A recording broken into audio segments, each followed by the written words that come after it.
Isipin ninyo ang isa sa mga pinakamahal at pinakasiksik na air defense network ng Russia na sabay-sabay nagpapaputok ng S-400, Buk M3, A-50 AWACS, mga MiG-31 jet, electronic warfare, Pantsir, S-1, mga kanyon na panlaban sa himpapawid at maging ang mga riple ng mga sundalo para pigilan ang isang pag-atake mula sa Ukraine. Pinabagsak ng Russia ang karamihan sa mga sandatang papalapit. Ngunit hindi pa rito nagtatapos ang pinakamahalagang punto dahil hindi naman kailangan ng Ukraine na mabuhay ang buong tropa ng kanilang mga armas para magtagumpay. Ang kailangan lamang nila ay ma-stress at ma-overload ang depensa ng Russia na pipilit sa bawat radar, bawat interceptor missile at bawat piloto na patuloy na mamili ng target hanggang sa ang isang Flamingo missile na may dalang higit sa 1 toneladang warhead at ilang UAV ay makahanap ng ilang segundo kung saan hindi makakareact ang linya ng depensa ng Irusya. Ang ilang segundong ito ang nagpabago sa isang estratehikong airbase sa loob ng teritoryo ng Russia para maging target na nabutas sa mismong harap ng mga sistemang ipinagmamalaki ng Moscow bilang matibay na pananggalang. Nagsimula ang kwento ng operasyong ito bandang alas 04:20 ng umaga lokal na oras noong 15 ng Agosto 2026. Mula sa isang lihim na lokasyon sa rehiyon ng Sunomi sa Ukraine, 6 na FP-5 Flamingo missiles ang sabay-sabay na pinakawalan.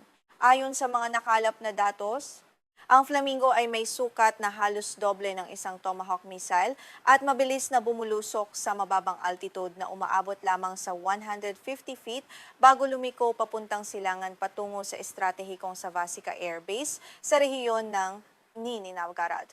Kasunod ng mga missile na ito ang 48 na FP-1 UAVs na lumahok din sa misyon upang wasakin ang mga MiG-31 interceptor jets na nakaparada sa base. Ngunit simula pa lamang ay hinarap na ng Ukraine ang isang napakahirap na digmaan ng katalinuhan dahil natuklasan agad ng Russia ang mga senyales ng pag-atake at itinalaga ang kanilang pinakabagong air defense systems para pigilan ang mga banta bago pa man ito makapasok ng malalim. Kung titingnan nating mabuti ang itsura ng Flamingo, ito ay halos parang isang lumilipad na bus na may malaking katawan at jet engine na hango sa teknolohiya ng mga eroplanong pandigma noong panahon ng Unyong Sobyet. Ang makina nito ay nakaposisyon ng malalim sa bandang likuran upang mag-give ng sapat na lakas sa mahabang paglalakbay nito. Gayunpaman, ang talagang ikinababahala ng Russia ay hindi ang panlabas na anyo kundi ang napakabigat na warhead na taglay nito. Ang 6 na Flamingo ay hindi lumipad ng magkakasama kundi nagkahiwalay upang lumapit sa target mula sa iba't ibang direksyon. Sa likod nila, ang 48 na FP-1 UAVs ay kumalat din sa parehong paraan upang lituhin ang mga tagabantay. Ang taktikang ito ay nagbago sa simpleng pag-intercept ng mga missile tungo sa isang komplikadong problema ng pagkilala sa higit sa 50 na target mula sa 6 na magkakaibang direksyon. Ilagay natin ang ating sarili sa pananaw ng isang operator ng radar ng Russia sa sandaling iyon. Ang screen ng radar sa simula ay halos walang laman at tahimik pagkatapos ng ilang ikot ng pag-scan. Isang napakahinang senyales lamang ang lumitaw sa gilid ng horizon, nawala, at lumitaw ulit. Ang kanilang karanasan sa pagharang sa mga UAV ay nagturo sa kanila na hindi ito simpleng ingay, kundi isang sadyang banta. May dalawang pangunahing dahilan kung bakit nahirapan ang mga radar ng Russia na makita ang Flamingo, ang napakababang altitude ng paglipad at ang material na ginamit sa katawan ng missile. Ang mga radar wave ay naglalakbay ng diretso habang ang daigdig ay pabilog kaya ang isang missile na lumilipad lamang ng 150 feet mula sa lupa ay maaaring magtago sa ilalim ng radar horizon. Kahit ang isang makapangyarihang S-400 system ay may limitasyon sa pag-detect ng napakababang target hanggang sa ito ay lumapit ng husto. Bukod dito, ang katawan ng Flamingo ay gawa sa fiberglass at iba pang composite material sa halip na purong metal, kaya mahina ang pag-reflect nito sa mga radio wave.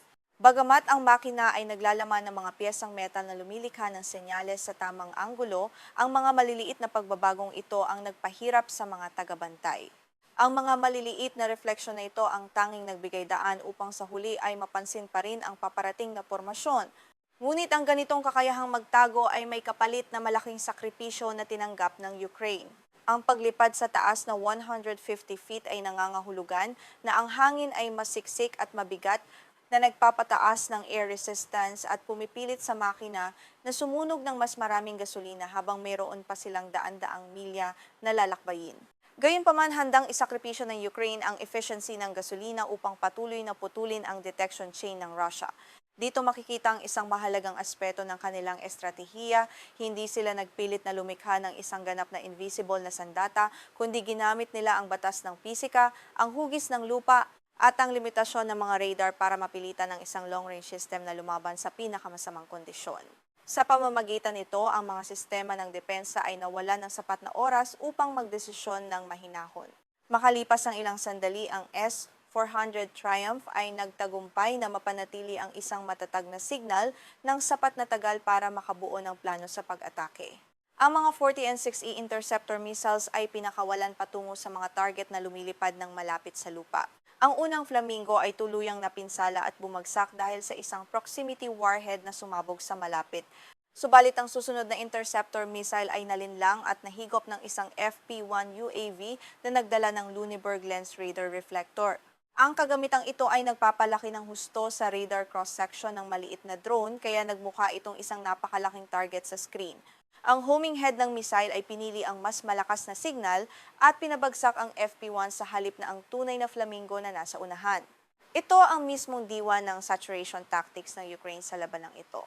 Ang bawat FP-1 ay hindi kailangang maging marunong sumira ng S-400 ng mag-isa dahil ang tanging kailangan nila ay ubusin ang oras, bala at kakayahan ng sistema ng Russia sa pagproseso ng mga sabay-sabay na banta. Ang radar ng S-400 ay mas mahusay na gumagana kapag ang target ay lumilitaw sa malinis na kalangitan, ngunit sa napakababang altitude ang signal ay nahahalo sa mga refleksyon mula sa mga puno at gusali. Dahil dito, ang monitoring window ay naging napakaikli habang ang mga drone sa likod ay patuloy na nagdaragdag ng mga bagong target sa screen. Ang ilang segundong pagkaantala o maling desisyon ay sapat na para mag-aksaya ang Russia ng milyon-milyong dolyar na interceptor missile para lamang sa isang murang drone.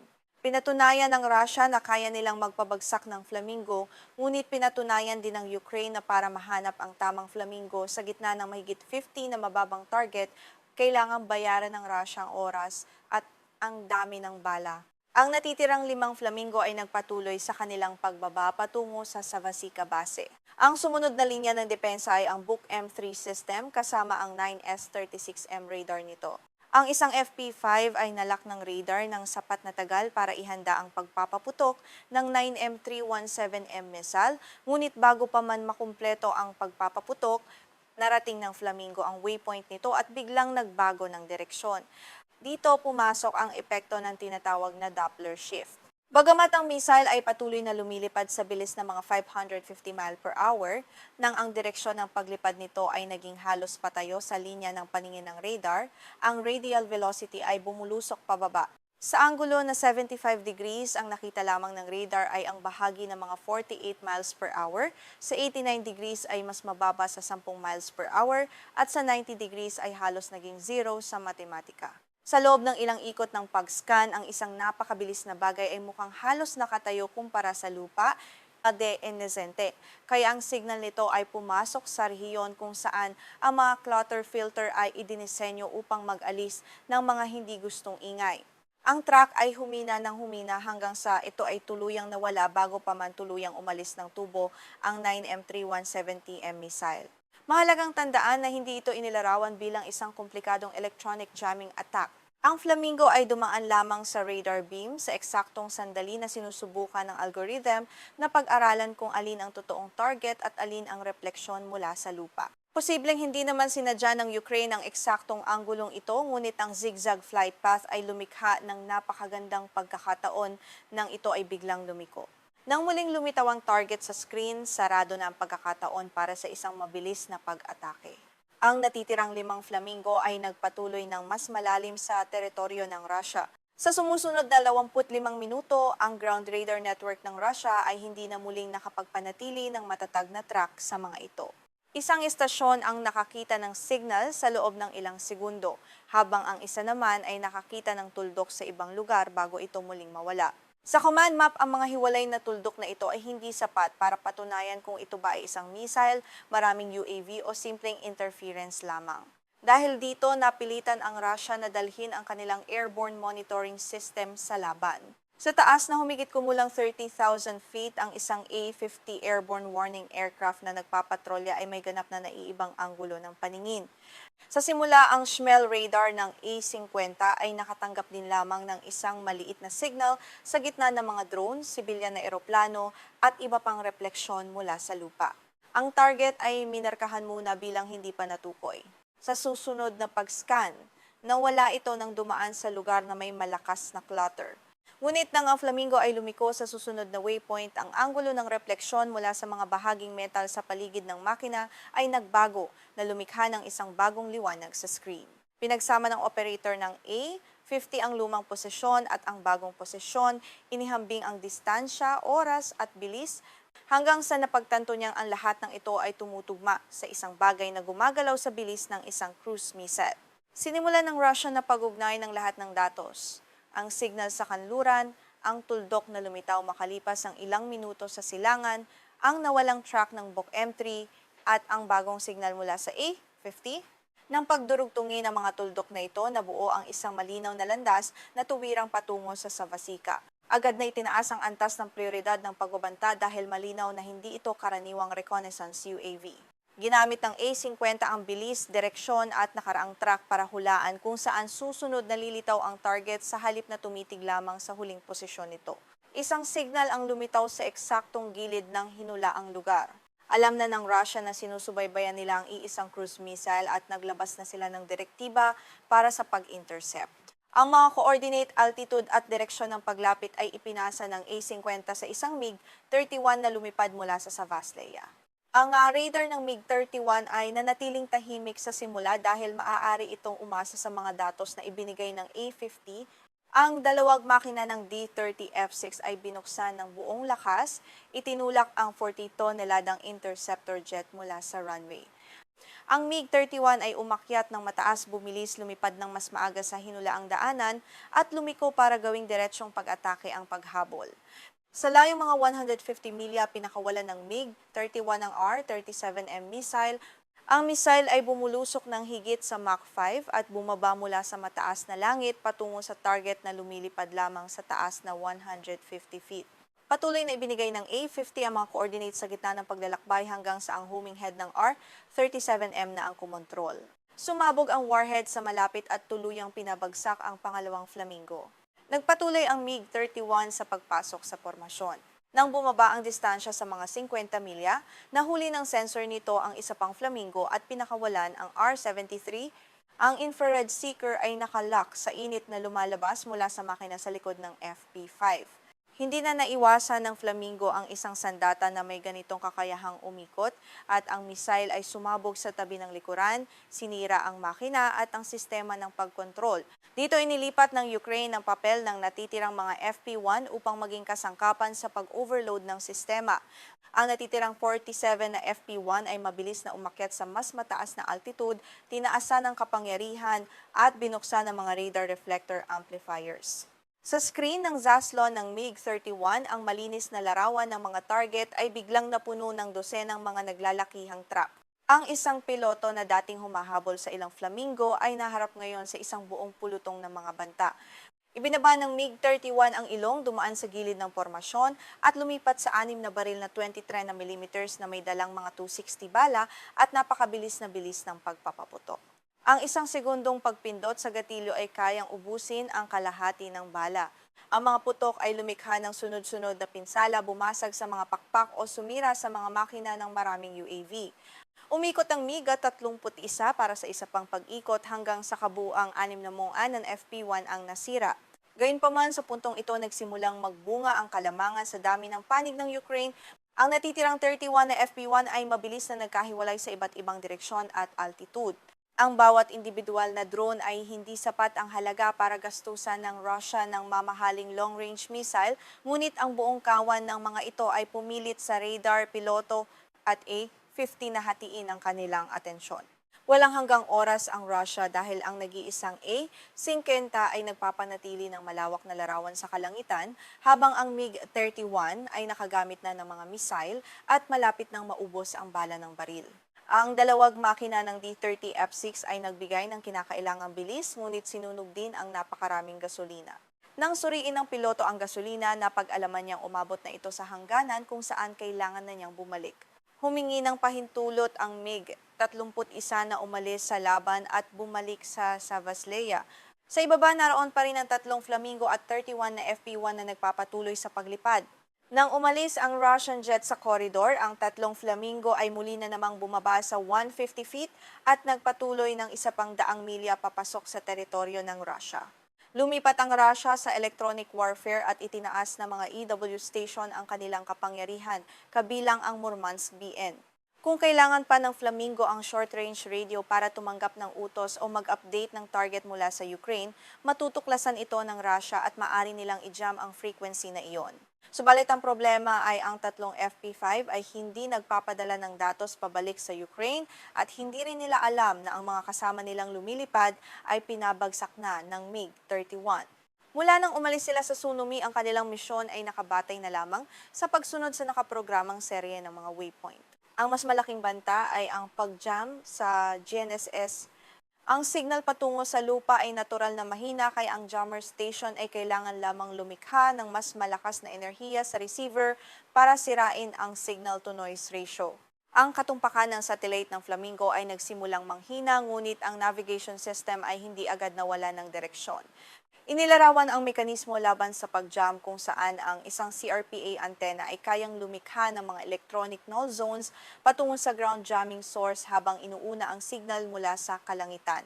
Kung ang jamming ay napakalakas, ang computer ay maaring bawasan ang pag-asa sa GNSS at umasa na lamang sa INS.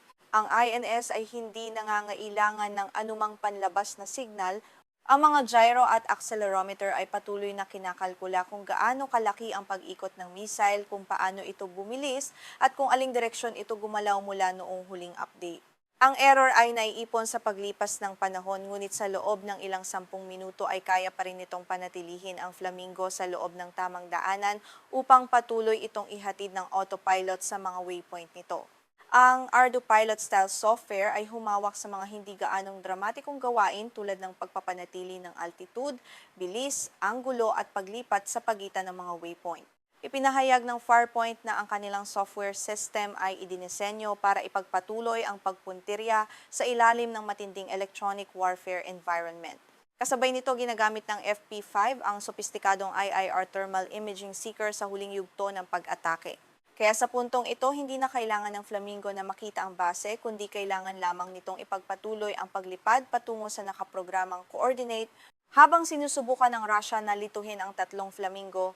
Nagpatuloy ang Ukraine sa pagpapagulo ng radar picture sa pamamagitan ng mga drone at murang decoy mula sa iba pang rehiyon tulad ng Heron at Kharkiv na lumitaw ng sabay-sabay sa maraming direksyon.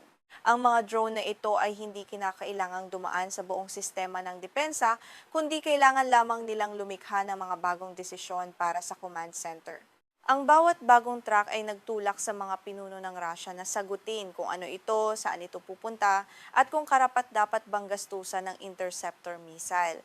Ang isang FP1 na nagkakahalaga ng $10,000 ay maaring balewalain, ngunit maaari ring ito ay nagtatago ng isang bagay na may dalang higit sa 1 toneladang pampasabog. Inilarawan ng Farpoint ang FP1 bilang isang mass-produced deep strike platform habang ang FP5 ay may dalang mabigat na warhead. Ito ang tunay na halaga ng mga pinakamurang target sa kalangitan dahil hindi nila kailangang maging mas maganda ang teknolohiya kaysa sa mga pangunahing sistema ng Russia. Ang kailangan lamang nila ay pilitin ang lahat ng sistema na gumana ng sabay-sabay. Nagpatuloy ang 3 Flamingo sa tahimik na pag-usad ng walang piloto o data link na nagbabalita na ang unang pormasyon ay nawalan ng kalahati ng kanilang mga missile.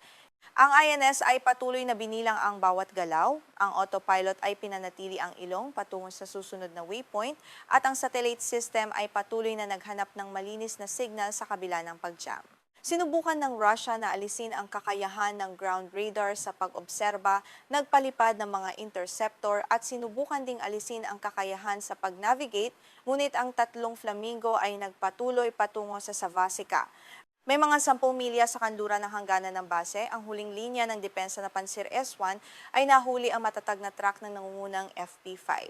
Sa distansyang ito, hindi na gaanong hinaharangan ng radar horizon ang paningin. Isang 57 E6 missile ang pinakawalan, bumilis ng higit sa Mach 3 at ginamit ang radio command guidance para patuloy na iwasto ang direksyon. Hindi na nagbago ng direksyon ang Flamingo dahil wala itong piloto o sistema ng babala sa missile. Ang proximity warhead ay sumabog malapit sa composite body, binasag ang mga pakpak, sinunog ang gasolina at sinirang FP5 sa labas ng bakod ng base. Ngunit sa loob ng ilang segundo habang nakatutok ang pansir sa pinakamalaking target, ang natitirang 31 na FP1 sa likuran ay patuloy na lumapit. Sa malapitang distansya, ang paggamit ng missile para sa bawat maliit na drone ay hindi na epektibo, kaya lumipat ang sistema sa dalawang 30mm 2A38M autocannons. Ang mga sunod-sunod na putok ay nagsimulang pumakyaw sa formasyon at nagpabagsak sa maraming FP1 ng sunod-sunod hanggang sa 18 drone ang nasira sa maikling panahon. Agad na ginawa ng Ukraine ang mga natitirang drone bilang kasangkapan para ilihis ang direksyon ng putok. Dalawang FP1 sa unahan ang humiwalay sa formasyon at tumigil sa pagdirekta sa orihinal na target, kundi direktang lumipad patungo sa posisyon ng pansir. Ang isang unit ay tinaasan ng altitude upang mas maging malinaw ang signal sa radar, habang ang isa naman ay umikot sa ibang anggulo at nagpatuloy sa pagsugod. Para sa mga tauhan ng Russia, ito ay agad na naging dalawang pinakamalapit na banta na pumilit sa radar at turret na umalis mula sa pangunahing landas ng paglapit. Ang dalawang drone na ito ay hindi naghangad na mabuhay, kundi kailangan lamang nilang ilihis ang paningin ng pansir ng ilang segundo. Ang una ay pinasabog at ang pangalawa ay pinabagsak din sa labas lamang ng base. Bilang kapalit, lumikha sila ng isang maikling siwang sa ikot ng pagsubaybay at paglilipat ng target.